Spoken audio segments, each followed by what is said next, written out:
Bon matin, on est le lendemain. Aujourd'hui, je vais aller au zoo. Et là, vous voyez une carte que j'avais imprimée. Vous voyez, elle est un petit peu plus compliquée que Montréal, mais beaucoup moins compliquée que d'autres places. Les places de transfert en Asie en général, ici surtout, les mêmes lignes sont pas nécessairement la même station, disons dans le même quartier, on va dire, puis ils ont mis assez de tunnels pour les rejoindre ensemble. C'est spécialement vrai ici, j'étais dans l'underground, je pensais que, bon, la deuxième ligne était plus loin. Non, non, ils ont un monorail. C'est pas écrit nulle part, ça, c'est génial. Fait que ce monorail-là s'en va au zoo, on va voir ce que ça donne. Bonne journée. Je me demandais pourquoi on voyait pas la tour 101 partout autour de la ville, c'est quand même une très haute tour. Mais il faut réaliser que Taipei, je sais pas si c'est en plein milieu ou autour de montagne, mais la tour, elle est là. Ça, c'est son top. Fait que la ville est assez grande pour la manquer. Pendant le voyage en monorail, on est passé à travers des morceaux de la ville qui, à première vue, je pensais qu'on partait dans des quartiers très, mais très pauvres. Ça doit être vrai, sauf que plus j'y pense, plus je crois qu'on est fait passer dans des quartiers tellement vieux, tellement les premiers quartiers de la ville, puis la ville doit être assez vieille, merci, que ça vaut comme plus la peine de refaire quelque chose avec. C'est des buildings en tôle, c'est des... Puis à côté, t'as des places modernes comme ces buildings-là. J'ai pas d'exemple de buildings en tôle, mais vous auriez pu voir. Mais le monde vive là, c'est pas tout... En fait, c'est des toits en tôle, pour être plus précis. Puis t'as des voitures, t'as des mobylettes. Cristal qui a des mobylettes dans la ville. Je pense qu'il y a plus de mobylettes que de voitures. C'est hallucinant, j'ai jamais vu une ville comme ça. C'est ça, fait que les deux se côtoient, mettons, l'ancien et le nouveau. Le riche et le pauvre, évidemment. Fait que c'est toujours drôle de voir des choses comme ça quand tu voyages. Les trappes à touristes sont des places intéressantes, oui, comme le zoo que je m'en vais voir, comme la tour que j'ai vue hier. Sauf que juste voir comment le monde vit dans leur ville. Ils sont chez eux, pour eux, c'est toujours comme ça. C'est toujours... C'est leur réalité. Ils ne réalisent pas comment c'est extraordinaire ou pas. C'est comme quand on est chez nous, on voit notre réalité tous les jours, qui est une réalité extraordinaire aussi, mais c'est une réalité de tous les jours. Il est manqué. C'est ça qui est le fun avec voyager. Les trappes à touristes sont des places intéressantes, mais ce qui est voyager, c'est de voir comment les gens vivent différemment. On va aller voir comment les animaux vivent différemment. Maudit que la technologie avance vite. Ils ont déjà inventé les puzzles dans 4 dimensions. Pourquoi pas? Fait qu'on commence la visite avec des flamants roses plus ou moins roses. Il va manquer de krill. Ça ou, si j'ai bien compris, parce que je comprends bien, en fait, pour être plus précis, attendez.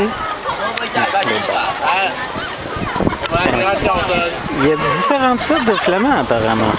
Il y en a même qui sont plus blancs que les autres. Là c'est trop petit, mais en dessous c'est des cartes, est-ce qu'on peut les trouver? Je savais qu'il y avait plusieurs sortes. On en apprend tous les jours, même si on comprend rien. Honnêtement, je suis pas sûr si les couleurs sont bonnes, mais c'est un zoo très joyeux. Nous sommes dans la maison des koalas et ça me frappe comment mon opinion originale est la bonne. J'aime plus ou moins les zoos. Je les aime parce qu'on peut voir des animaux qu'on ne voit jamais nulle part ailleurs, mais en même temps, quand tu vois comment ils sont enfermés, je veux dire, ces koalas-là, quelque chose qui me dit qu'ils sont nés en captivité, mais quand même, leur environnement est plus que minuscule. C'est très beau, mais quand même.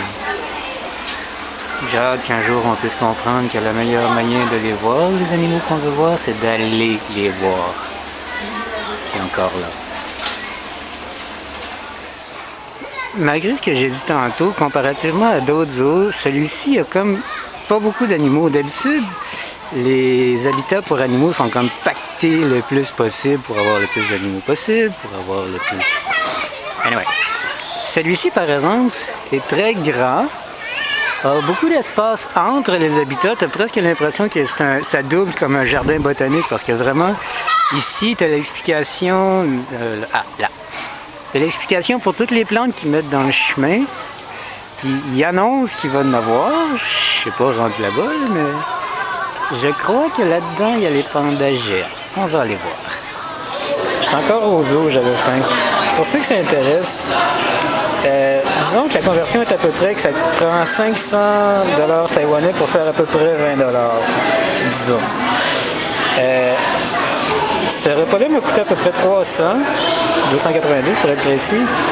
150 pour ce machin-là, 140 pour ce machin-là, qui est un thé glacé au grapefruit, je vais pas me rappeler en français.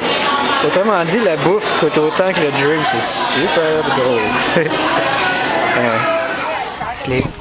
Vraiment, c'est à se demander si c'est un zoo ou c'est un jardin botanique.